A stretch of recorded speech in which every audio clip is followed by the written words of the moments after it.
were declared the gold standard. After buying the German pharmaceutical company that manufactured chemicals of war for Adolf Hitler, Rockefeller leveraged his political influence by pressing Congress to declare natural healing modalities unscientific quackery.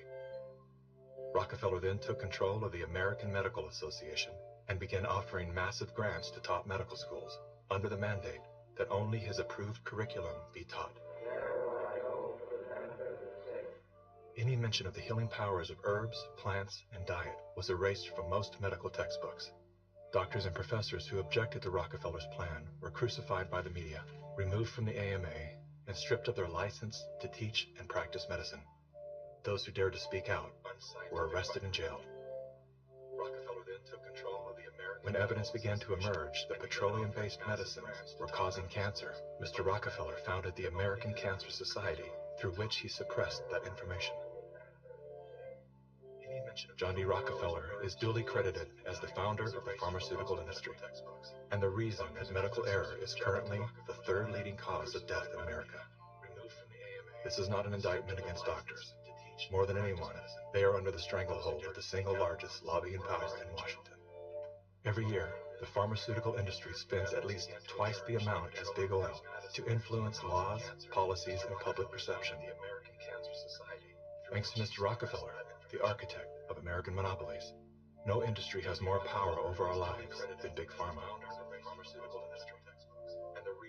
Part of the problem, and this, by the way, goes back to the 1980s with Microsoft, is Bill Gates found out that it was very difficult to manufacture a way to navigate through the patent universe, saying that it's Microsoft holding the patents. And he became the architect of a very cunning program of putting patents in holding companies that didn't have anything to do with the name of the organization.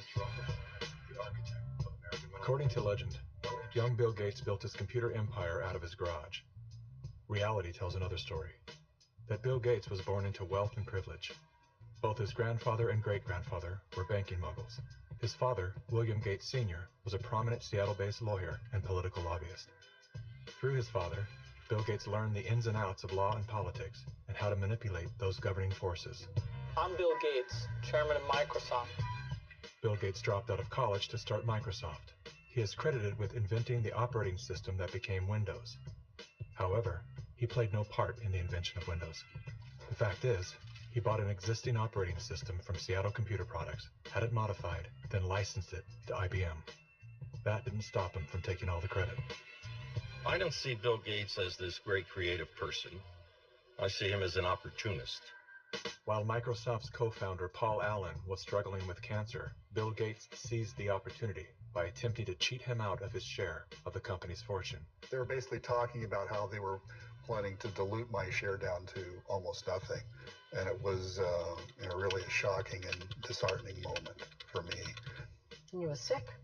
Well, I think I was still probably in the middle of radiation therapy.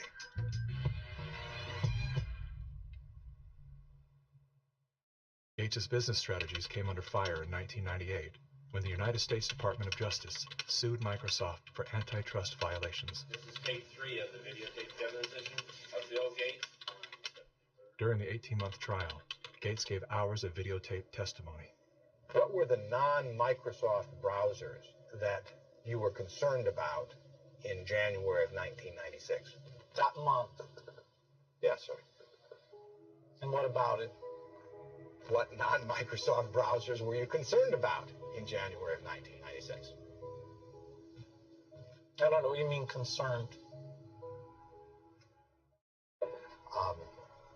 What is it about the word concerned that you don't understand?